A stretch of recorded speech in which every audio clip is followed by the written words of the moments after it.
Friends, Lata ಅಡುಗೆ ಚಾನಲ್ಗೆ ನಿಮಗೆಲ್ಲರಿಗೂ ಸ್ವಾಗತ.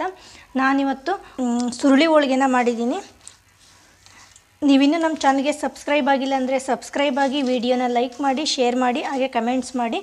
ಈ ಸುರುಳಿ ಹೋಳಿಗೆನ ಮಾಡೋದು ಹೇಗೆ ಅಂತೇಳಿ ನೋಡ್ಕೊಂಬರೋಣ.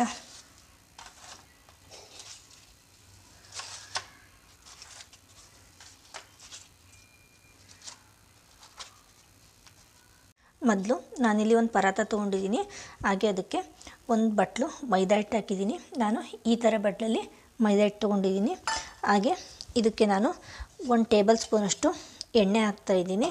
ಹಾಗೆ ಒಂದು ಸ್ವಲ್ಪ ಉಪ್ಪು ಹಾಕ್ಕೊಳ್ತಾ ಇದ್ದೀನಿ. ಈಗ ಇದನ್ನು ನಾವು ಏನು ಮಾಮೂಲಿ ಚಪಾತಿ ಹಿಟ್ಟು ಕಲಿಸ್ತೀವಲ್ಲ, ಅದಕ್ಕೆ ಕಲಿಸ್ಕೋಬೇಕು. ಇದನ್ನು ನೀರನ್ನು ಸ್ವಲ್ಪ ಹಾಕ್ಕೊಂಡು ಕಲಿಸ್ಕೊಳ್ಳಿ, ಮತ್ತು ಭಾಳ ಮೆತ್ತಗಾಗ್ಬಿಡುತ್ತೆ. ಹಿಟ್ಟನ್ನು ನಾನು ಈ ಥರ ಅದ ಬರೋಂಗೆ ಕಲಸಿಟ್ಟಿದ್ದೀನಿ. ಈಗ ಇದನ್ನು ಒಂದು ಅರ್ಧ ಗಂಟೆವರೆಗೂ ನೆನೆಯೋದಕ್ಕೆ ಬಿಡ್ತೀನಿ. ಈಗ ಇದಕ್ಕೆ ಒಳಗೆ ಹಾಕುವಂಥ ಸೂಸ್ಲು ರೆಡಿ ಮಾಡ್ಕೊಂಬರೋಣ. ನಾನಿಲ್ಲಿ ಈ ಥರ ಬಟ್ಲಲ್ಲಿ 2 ಬಟ್ಲು ಪುಟಾಣಿ ತೊಗೊಂಡಿದ್ದೀನಿ. ಈಗ ಪುಟಾಣಿನ ಗ್ರೈಂಡ್ ಮಾಡ್ಕೋಬೇಕು. ನಾನು ಮಿಕ್ಸಿ ಜಾರಿಗೆ ಹಾಕ್ತಾಯಿದ್ದೀನಿ. ಈಗ ಇದನ್ನು ಸಣ್ಣಗೆ ಗ್ರೈಂಡ್ ಮಾಡ್ಕೊಳ್ತೀನಿ. ಈಗ ಇದು ಪುಟಾಣಿ ಸಣ್ಣಗೆ ಗ್ರೈಂಡ್ ಆಗಿದೆ ನೋಡಿ. ಈ ಥರ ಸಣ್ಣಗೆ ಗ್ರೈಂಡ್ ಮಾಡ್ಕೊಂಡಿದ್ದೀನಿ. ಈಗ ಇದರಲ್ಲಿ ನಾನು ಅರ್ಧ ಹಿಟ್ಟನ್ನು ತೆಗಿತಾ ಇದ್ದೀನಿ. ಈಗ ನಾನು ಗ್ರೈಂಡ್ ಮಾಡ್ಕೊಂಡಿರೋದ್ರಲ್ಲಿ ಅರ್ಧ ಹಿಟ್ಟನ್ನು ತೆಗೆದಿದ್ದೀನಿ. ಇನ್ನು ಅರ್ಧ ಹಿಟ್ಟು ಮಿಕ್ಸಿ ಜಾರಲ್ಲಿದೆ. ಈಗ ನಾನು ಇದರಲ್ಲಿ ಏನು ನಾನು ಪುಟಾಣಿ ತೊಗೊಂಡಿದ್ನಲ್ಲ, ಅದೇ ಬಟ್ಲಲ್ಲಿ 1 ಬಟ್ಲು ಬೆಲ್ಲ ಹಾಕ್ತಾಯಿದ್ದೀನಿ. ಈಗ ಪುಟಾಣಿ ಹಿಟ್ಟು ಜೊತೆ ಇದು ಬೆಲ್ಲನೂ ಗ್ರೈಂಡ್ ಮಾಡ್ಕೊಳ್ತೀನಿ. ಬೆಲ್ಲ ಸ್ವೀಟಿಗೆ ಹಾಕ್ತಾ ಇರೋದು. ನಿಮಗೆ ಸ್ವೀಟ್ ಜಾಸ್ತಿ ಬೇಕು ಅಂದರೆ ಸ್ವಲ್ಪ ಜಾಸ್ತಿ ಹಾಕ್ಕೊಳ್ಳಿ. ನೋಡಿ, ನಾನು ಬೆಲ್ಲ ಮಿಕ್ಸ್ ಮಾಡಿಬಿಟ್ಟು ಈ ಥರ ಗ್ರೈಂಡ್ ಮಾಡ್ಕೊಂಡಿದ್ದೀನಿ. ಈಗ ಇದನ್ನು ನಾನು ಇಲ್ಲೇ ಸೈಡಿಗೆ ಹಾಕ್ಕೊಳ್ತಾ ಇದ್ದೀನಿ.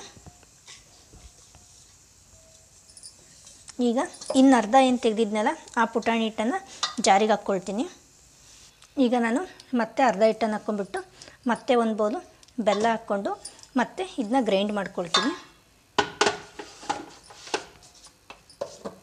ನಾನು ಒಂದು ಬೌಲಷ್ಟು ಒಣ ಕೊಬ್ಬರಿನ ತುರಿದ್ಬಿಟ್ಟು ಇಟ್ಕೊಂಡಿದ್ದೆ. ಈಗ ಅದನ್ನು ಸ್ವಲ್ಪ ಗ್ರೈಂಡ್ ಮಾಡ್ಕೊಳ್ತೀನಿ.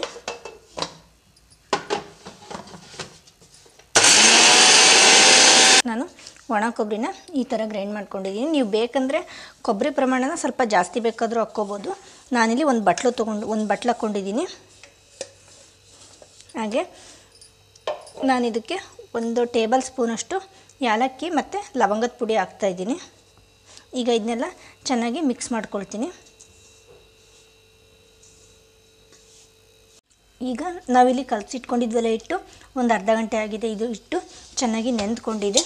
ಈಗ ಇದರಿಂದ ನಾನು ಸಣ್ಣ ಸಣ್ಣ ಬಿಲ್ಲೆಗಳನ್ನು ಮಾಡ್ಕೊಳ್ತೀನಿ.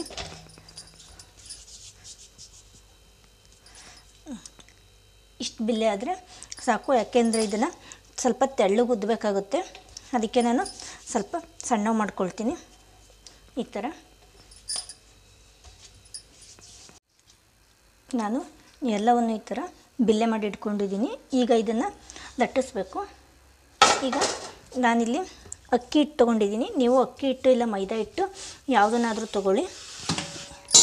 ಈಗ ಇದನ್ನು ನಾನು ಸ್ವಲ್ಪ ತೆಳ್ಳಗೆ ಲಟ್ಟಿಸ್ಕೊಳ್ತೀನಿ. ನಾನು ಅದನ್ನು ಈ ಥರ ತೆಳ್ಳಗೆ ಉತ್ಕೊಂಡಿದ್ದೀನಿ. ನೋಡಿ, ಇಷ್ಟು ತೆಳ್ಳಗೆ ಉದ್ದಬೇಕು. ಈಗ ನಾನು ಇದನ್ನು ಒಂದು ಪ್ಲೇಟಿಗೆ ಹಾಕ್ತಾಯಿದ್ದೀನಿ. ಈಗ ನಾನು ಎಲ್ಲವನ್ನು ಇದೇ ಥರ ಉತ್ಕೊಳ್ತೀನಿ. ಈಗ ನಾನು ಎಲ್ಲವನ್ನು ಈ ಥರ ಉದ್ಬಿಟ್ಟಿಟ್ಕೊಂಡಿದ್ದೀನಿ. ಹಾಗೆ ಇಲ್ಲೊಂದು ಪ್ಯಾನನ್ನು ಕಾಯೋದಕ್ಕೆ ಇಟ್ಕೊಂಡಿದ್ದೀನಿ. ನಾನು ಇಲ್ಲಿ ದೋಸೆ ಹಂಚನ್ನು ಬಳಸಿದ್ದೀನಿ. ಈಗ ಉದ್ದಿರುವಂಥ ಹಾಳೆನ ಇದ್ರ ಮೇಲೆ ಹಾಕ್ತಾಯಿದ್ದೀನಿ. ಈಗ ಒಂದು ಕಡೆ ಮಕ್ಕ ಚೆನ್ನಾಗಿ ಬೇಯಬೇಕದು. ಇದನ್ನು ಉತ್ತರ ಕರ್ನಾಟಕದ ಸ್ಪೆಷಲ್ ಅಂತಲೇ ಹೇಳ್ಬೋದು. ಇದನ್ನು ಹಿಂದೆಲ್ಲ ಭಾಳ ಮಾಡ್ತಾಯಿದ್ರು, ಇವಾಗಲೇ ಸ್ವಲ್ಪ ಕಡಿಮೆ ಮಾಡಿದ್ದಾರೆ. ಈಗ ಇದು ತಿರುವಾಕ್ಕೊಂಡಿದ್ದೀನಿ. ಈಗ ನಾವೇನು ಮಾಡಿಟ್ಕೊಂಡಿದ್ವಲ್ಲ, ಈ ಸೂಸ್ಲನ ಈ ಥರ ನಡುವೆ ಹಾಕಬೇಕು. ಈಗ ಇದನ್ನು ಹಾಕಿ ಇದು ಮಾಡೋದ್ರೊಳಗೆ ಇನ್ನೊಂದು ಕಡೆ ಮಗಳು ಚೆನ್ನಾಗಿ ಬೆಂದಿರುತ್ತೆ. ಈಗ ಇದನ್ನು ಈ ಥರ ಮಡಿಸ್ಬಿಟ್ಟು ಈ ಥರ ಹಾಕಬೇಕು. ಹಾಕ್ಬಿಟ್ಟು ಬಟ್ಟೆ ಸಹಾಯದಿಂದ ಎರಡೂ ಕಡೆನೂ ಈ ಥರ ಪ್ರೆಸ್ ಮಾಡಬೇಕು.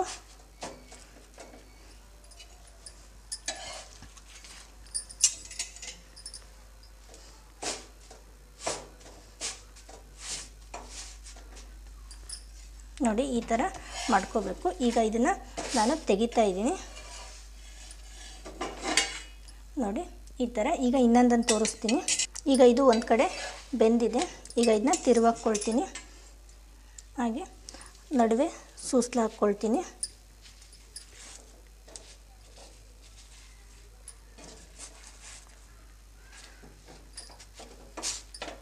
ಈ ಥರ ಎರಡೂ ಕಡೆನೂ ಸ್ವಲ್ಪ ಪ್ರೆಸ್ ಮಾಡಿ ಅದುಮಬೇಕು.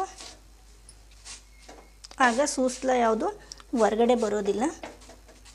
ಇವನ್ನ ನಾವು ಏನಿಲ್ಲ ಅಂದರೂ ಒಂದು 15ರಿಂದ 20 ದಿನದವರೆಗೂ ಇಟ್ಕೊಂಡು ಊಟ ಮಾಡ್ಬೋದು. ನೋಡಿ ಈ ಥರ. ಈಗ ಎಲ್ಲವನ್ನು ಇದೇ ಥರ ನಾನು ಬೇಯಿಸ್ಕೊಳ್ತೀನಿ.